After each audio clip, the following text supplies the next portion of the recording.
제가 앤드류스에서 공부할 때 이제 하고 와서 가장 기억에 남는 집사님이 한 분 계십니다. 그 집사님 성함은 박영준, 여성분인데 남자 이름 같은 분이신데 미국인 분과 백인 분과 결혼하셔서 이제 그 앤드류스 한인교회에 참석하시는 분인데 뭐 교회에서 나서는 걸 좋아하지 않으셔서 뭐 장을 맡거나 뭐 앞에 나서서 이렇게 이야기하시는 것을 제가 거의 본 적이 없어요. 근데도 많은 집사님들이 계시는데 그 집사님이 가장 기억에 남습니다. 왜냐하면 그때 저하고 그 집사님하고 이제 어떤 소그룹 같은 이제 조가 되었는데, 이제 대부분 소그룹을 하면 그 집사님이 이제 요리 솜씨가 또 좋으세요. 그래서 요리 음식을 먹으러 그쪽에 이제 가가지고 음식을 먹었어요. 그렇다고 그 집사님하고 따로 어떤 개인적인 시간을 보낸 적은 없습니다. 같이 어디를 간다던가 같이 개인적인 시간을 갖는다던가. 근데 이제 그 집사님이 같은 조니까 저를 이렇게 종종 챙겨주셨어요. 그래서 가장 많은 도움을 받았었지만 앤드류스에서 공부할 때 가장 기억에 남는 분이 그 집사님입니다. 그 주은성 장로님이 카카오톡에 이제 한글 학교에 도움을 줄 이제 한국인 분을 찾는다는 카톡을 올리셨습니다. 근데 이제 외국인들이 오는데 이 외국 생활하면서 제가 그 집사님에게 어떤 개인적인 시간이라던가 뭐 특별한 시간을 갖고 특별하게 대접을 받진 않았지만, 이렇게 그 집사님이 뭐 생일 때 이렇게 문자 하나 보내주시고 같이 밥 한번 먹어주시고 뭐 이제 같이 모였을 때 한마디 툭 던진 것들이 되게 고마워서 가장 고마움을 느끼는 것 같아요. 그래서 이제 이 외국인들이 뭐 새로운 외국인이 몇 명 왔는데 그 친구들에게는 뭐 우리 한국인들이 아무렇지도 않게 그냥 같이 밥 먹고 같이 뭐 생일 축하한다라는 문자 하나 보내주는 것이 그들에게는 마음의 슬픔과 외로움이 있을 때 도움이 분명히 될 것입니다. 그래서 적극 오셔서 도와주시면 큰 도움이 될 것 같습니다. 오늘 제가 나누고 싶은 말씀은 이 온유입니다. 온유는 제가 지금 요즘 국제교회에서 이 팔복을 가지고 말씀을 계속 나누고 있는데요, 이 세 번째 복이 바로 온유입니다. 근데 이 복 중에 여러 단어들이 등장하지만 심령이 가난한 자, 애통한 자, 의에 굶주린 자, 그리고 이 온유한 자가 나옵니다. 근데 이 온유라는 이 말뜻이 가장 어려운 것 같아요. 마태복음 5장 5절에 자 읽으면, 온유한 자는 복이 있나니 저희가 땅을 기업으로 받을 것임이요. 아멘. 세 번째 복입니다. 예수님께서 이제 많은 사람들에게 세 번째 복을 말씀하시는데 온유한 자라고 말씀하셨어요. 온유한 자는 복이 있나니 저희가 땅을 기업으로 받을 것이며. 근데 이 온유하다라는 이 언어 뜻이 참 어렵습니다. 제가 이 국어 사전에 찾아보니까 성격, 태도 따위가 온화하고 부드럽다라는 뜻이 이 온유한 자라고요. 그래서 우리가 성격이나 태도가 온화하고 부드러우면 복을 받는다라는 뜻인가? 근데 그렇게 너무 단순하진 않은 것 같아요. 하나님의, 예수님의 세 번째 복이고 많은 것을 내포하고 있을 것입니다. 이 시편 37편 11절에 이 온유라는 단어가 등장합니다. 시편 37편 11절에 오직 온유한 자는 땅을 차지하며 풍부한 화평으로 즐기리로다. 아멘. 시편 37편을 이 온유라는 단어를 이해하기 위해서는 이 시편 37편을 전체적으로 한번 읽어봐야 됩니다. 시편 37편에 꽤 길기 때문에 다 읽지 못하고 이 앞절을 제가 읽어보겠습니다. 9절부터입니다. 시편 37편 9절부터 대저 행악하는 자는 끊어질 것이나 여호와를 기대하는 자는 땅을 차지하리로다. 잠시 후에 악인이 없어지리니 내가 그곳을 자세히 살필지라도 없으리로다. 오직 온유한 자는 땅을 차지하며 풍부한 화평으로 즐기리로다. 아멘. 이곳 시편 37편의 이 온유한 자는 어떤 자가 온유한 자라고 이야기하냐면, 이 앞의 상황을 살펴보면 이 어떤 사람이 악인들로부터 고통을 받았어요. 이 선악과의 대쟁투 속에서 의인으로 살기 위해서는 이 악이 우리 선을 잡아먹기 위해서, 사단이 우리를 쟁취하기 위해서 끊임없이 노력을 하죠. 때로는 우리를 꼬시기도 하고, 때로는 욥처럼 많은 시련들을 우리에게 가져다 주기도 해요. 그래서 이 37편의 온유한 자는 많은 시련 가운데 있으면서 이 국어사전에 살펴본 것처럼 성격, 태도 따위가 온화하고 부드러운 거예요. 많은 고통 중에 있어요. 고난 중에 있어요. 그럼에도 악인이 우리를 고통을 주고 고난의 길로 인도할지라도 어떻게 하는 거예요? 참고 견디고 부드러운 태도를 유지하는 것이 이곳에서 온화하다라는 뜻입니다. 산상보원에서는 온유를 단계적으로 나타냅니다. 첫째, 산상소원에서는 이 첫째, 이 심령이 가난한 자는 복이 있나니 천국이. 마음이 가난해야 돼요. 그래서 우리 마음이 가난해지면 우리가 누굴 찾습니까? 이 팔복에 의하면 예수님을 찾게 되죠. 하나님을 찾게 돼요. 그래서 하나님을 찾아서 하나님의 그 예수님의 십자가에 달려 들어가심, 가장 이 땅에 오셔서 가장 주된 목적인 십자가에서 죄인을 위해 달려 들어가시는 그 모습을 보고 우리가 십자가로 나갔을 때 우리가 어떤 마음을 갖게 돼요? 아무 죄도 없고 하늘의 왕 대신, 우리의 창조자 되신 분께서 우리 때문에 가심의 얼리관을 쓰고 피를 흘리는 모습을 보면 우리가 마음이 어떻게 돼요? 애통하게 되는 것이죠. 여기 산상보훈에서는 이렇게 기록하는데요.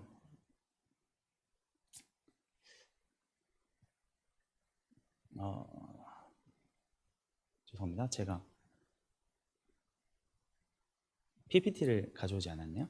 산상보훈에서는 이 온유한 자를 이렇게 처음에 시작합니다. 그리스도의 필요를 깨닫고 죄 때문에 애통해하고 그리스도와 고난의 학교에 함께 앉은 사람들은 거룩한 교사에게서 온유를 배우게 될 것이다. 이 단계적으로 그리스도를 심령의 가난함을 깨닫고 그리스도께 필요를 느끼고 죄 때문에 애통한 사람은 그리스도와 고난의 학교에 함께 앉은 사람들은 거룩한 교사에게서 온유를 배우게 될 것이다. 여러분, 그리스도인으로 살면서 우리는 이 선악과의 대쟁투 속에서 이 선의 쪽에서 악과 싸우면서 고난에 빠질 수밖에 없습니다. 사단은 우리를 우는 사자같이 잡아삼키기 위해서 끊임없이 노력을 해요. 그때의 온유한 마음을 갖기란 결코 쉽지가 않죠. 무너질 때가 많죠.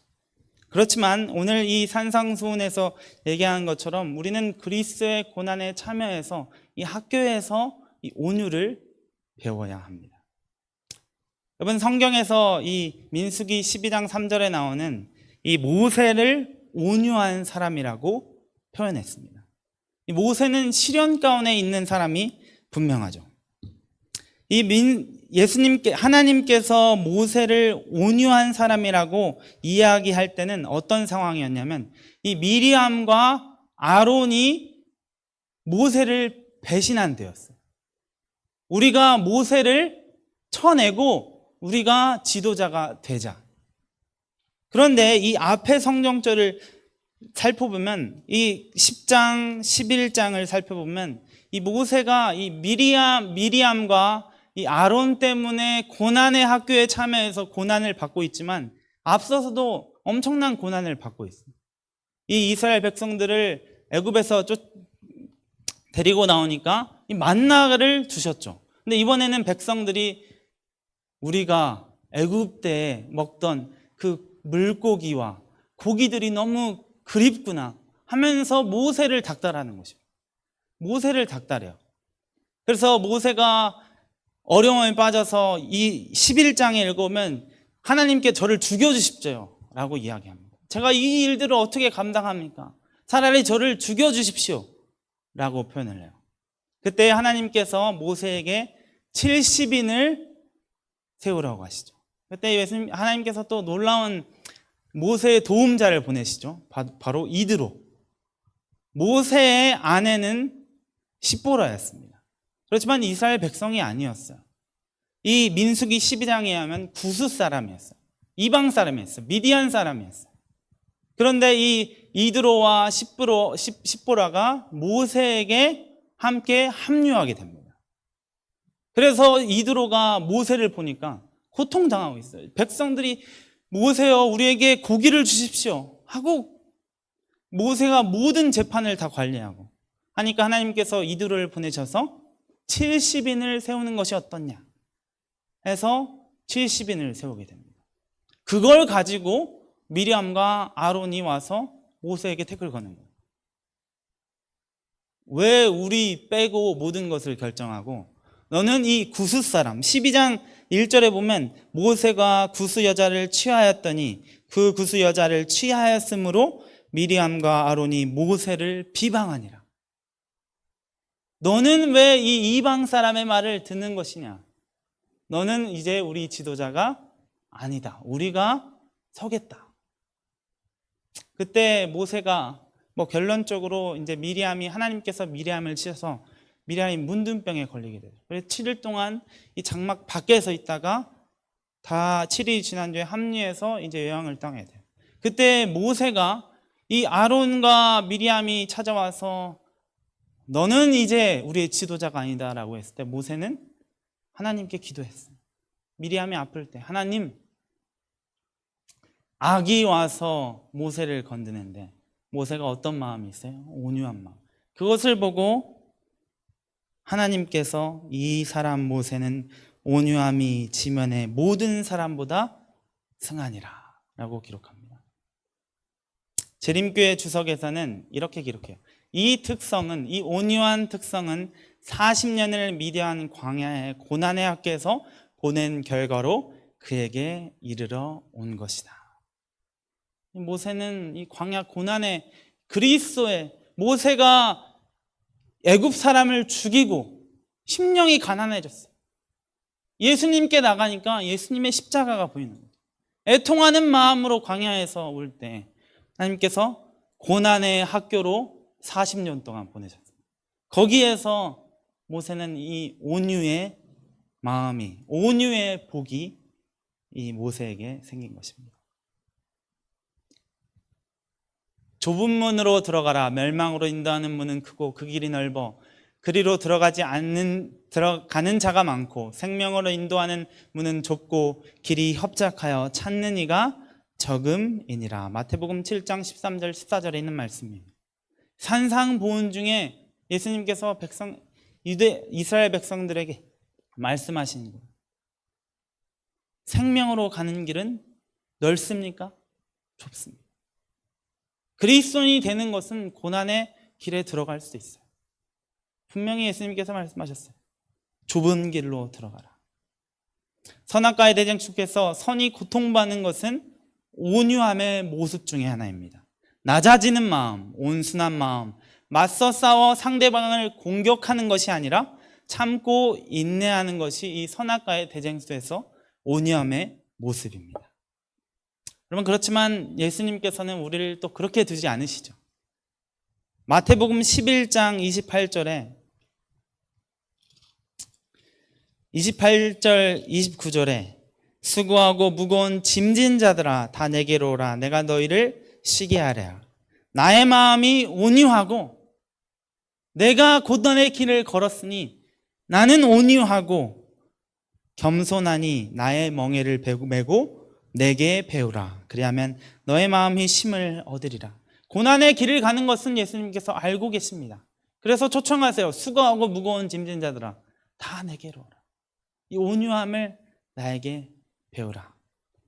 이 성령의 열매인 갈라디아서 5장 22절에 성령의 열매는 온유와 절제니 이 성령의 열매를 우리 모두가 결실을 맺기를 간절히 기도합니다. 이 온유함이 참 어려운 단어라고 말씀드렸죠. 왜냐하면 또 다른 뜻이 있어요. 이거 여기 겸손한, 순복하는, 지위가 낮은의 의미를 가진 어근에서 파생됨. 이거 재림교회 주석에서 가져온 말입니다. 이 온유함은 겸손함이 있고 순복하는, 지위가 낮은 의미를 가진 어근에서 파생되었더라고요. 이 한국어 국어사전에 살펴보면 이 순복하는 이라는 말이 없습니다. 그런데 이 영어로는 meek인데, meek인데 영어로 이 옥스퍼드 사전에 검색을 하면 거기에 여기 submissive가 나와요. 이건 뜻은 복종하는, 순종하는이요. 그래서 온유하는은 우리가 온화한 마음만 갖는 것이 아니라 어떤 것이 있어요? 복종하는, 순종하는 마음이 포함된 것입니다. 어쩌면 당연한 건지 모르겠어요. 우리가 심령이 가난한 마음으로 예수님께 나와서 애통하는 마음으로 예수님의 십자가를 봤을 때 어떻게 우리가 예수님의 말씀에 순종 안 할 수가 있겠습니까? 복종 안 할 수가 없어요. 우리를 위해 죽으신 그분께서 하시는 말씀이라면 듣는 것이 당연한 것입니다. 당연한 것이요. 온유함의 다른 뜻은 완전한 순종입니다. 여러분, 그래서 우리는 하나님의 완전한 통제 아래 있어야 돼요. 완전한 통제 아래 있어야 됩니다. 여기 홀맨 성경 주석에 이 맥스 안더스라는 사람이 이 온유함의 원어가 프라우스인데 이 프라우스의 이 뜻이 어디서 왔는지를 기록하고 있어요. 이곳에는 고대 세계의 군만은 주인을 보호하기 위해 훈련을 받아 전투에 나섰습니다. 그들은 말 타는 사람의 완전하고 즉각적인 통제하에 있었습니다. 군만은 온유한 것으로 묘사되었습니다.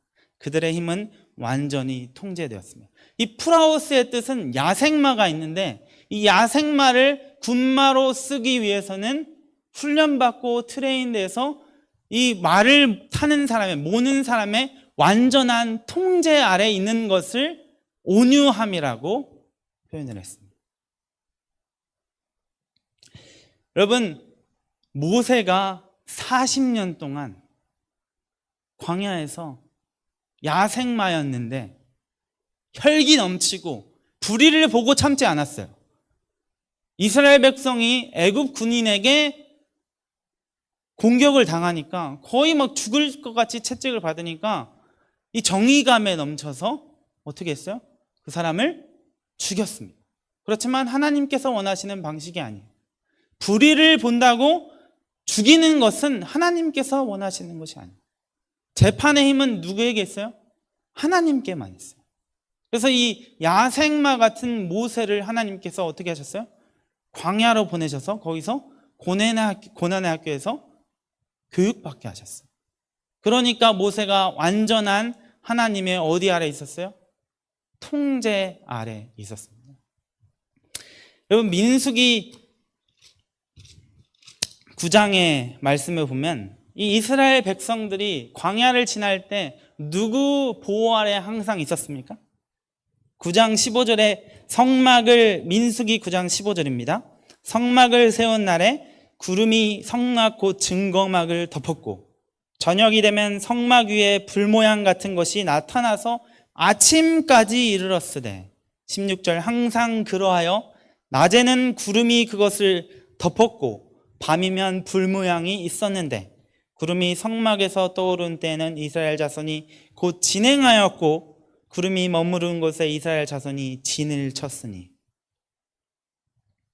23절로 넘어가겠습니다. 곧 그들이 여호와의 명을 쫓아 진을 치며 여호와의 명을 쫓아 진행하고 또 모세로 전하신 여호와의 명을 따라 여호와의 직임을 지켰더라.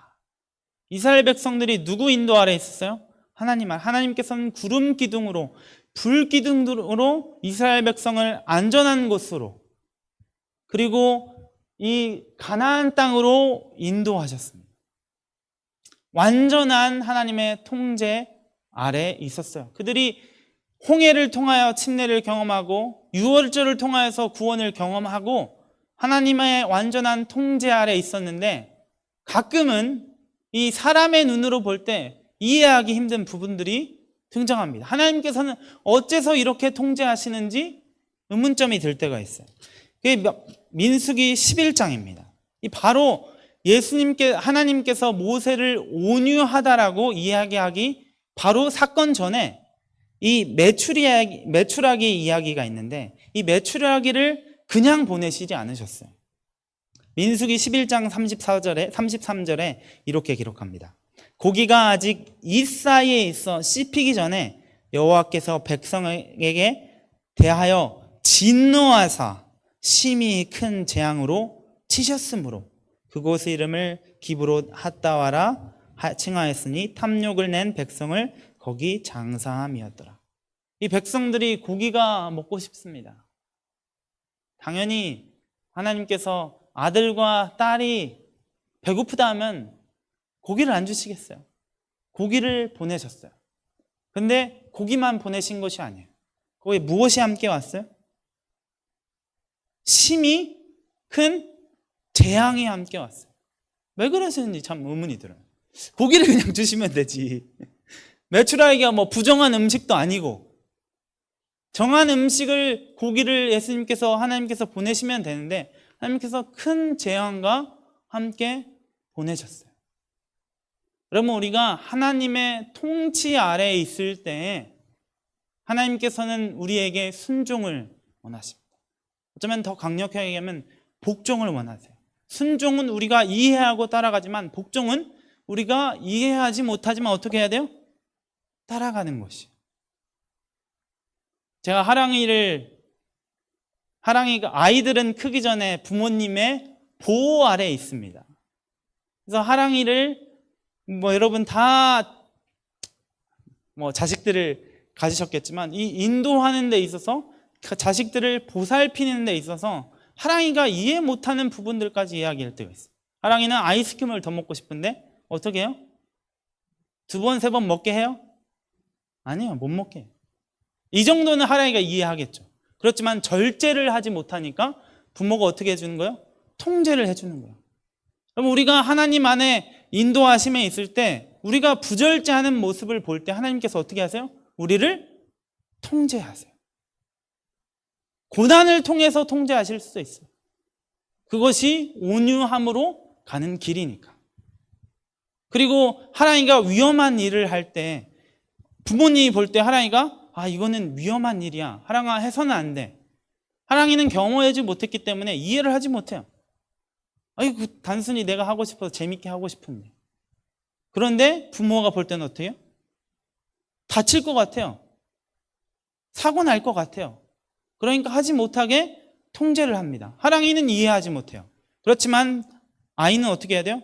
복종해야 합니다. 왜냐하면 부모님 아래 보호하심에 있다라는 것은 간식을 받기도 하고 먹을 것을 제공해주고 하랑이가 원하는 것을 제공해주고 장난감을 주기도 하지만 통제 아래에 있는 거예요. 이것은 너가 어떻게 해? 하면 안 돼. 이건 너가 위험해. 너가 이해하지 못하겠지만 하면 안 돼. 여러분, 하나님께서 이곳에 메추라기와 재앙을 보내셨는데 이해하기 힘들어요. 그렇지만 우리가 마치 아이 된 것처럼 하나님께서는 우리를 선한 신기로 인도하시는 분이시겠지만 우리가 이해하지 못하지만 하나님께서는 우리를 완전한 통제 아래 우리를 복종하기를 원하십니다. 여러분, 온유한 자는 복이 있나니, 온유라는 뜻에는 제가 아직도 더 살펴보지 못한 이야기가 있을 수 있어요. 많은 의미를 품고 있습니다. 오늘 제가 나눈 이야기는 우리가 온화한 마음, 고난에 있을 때도 참고 견디는 마음, 그리고 거기에 하나님의 통제 아래 있는 것이, 완전한 통제 아래 있는 것이 야생마가 군마가 되기 위해서 훈련을 받고 완전한 통제에 이르렀던 것처럼 그것이 온화한 마음입니다. 여러분, 그것을 다 갖게 되길 원합니다. 그래서 예수님께서는 이렇게 말씀하셨어요. 온유한 자는 복이 있나니 이 땅을 기업으로 받게 될 것이. 이 땅은 하늘의 땅을 나타냅니다. 그렇지만 꼭 하늘의 땅만 나타내는 것이 아니에요. 이 산상보훈에 이렇게 기록합니다. 가정에 나타나는 그리스도의 온유는 집안 식구들을 행복하게 해주고 다툼을 방지해주며 화를 내며 대답하지 않게 해줄 것이다. 오히려 그것은 흥분을 진정시켜주며 그 매력을 감지할 수 있는 반경에 거하는 사람이면 누구나 느낄 수 있는 부드러운 분위기를 자아낸다. 온유한 마음을, 하나님의 완전한 통제 아래 있는 사람은, 화를 내지 않는 사람은 하늘의 땅을 받게 되지만 이 땅에 우리 같이 살아가는 인류, 우리 이웃들에게 사랑을 받게 될 것입니다. 하나님의 완전한 통제 아래 있는 사람들은 이곳에서 얘기한 것처럼 그 매력을 감지할 수 있는 반경에 거하는 사람이면 누구나 느낄 수 있는 부드러운 분위기를 자아낸다 라고 기록합니다. 분위기를 풍길 수 있어요. 그것이 이 땅을 갖게 되는, 사람들의 마음을 갖게 되는 것이죠. 그럼 우리가 하늘의 땅을 얻기도 하지만 우리가 하나님의 완전한 통제 아래 그리고 온화한 마음을 가짐으로써 우리 이웃들에게 그리고 이 땅의 사람들에게 사랑을 받는 저와 여러분이 되기를 바라면서 말씀을 마치겠습니다.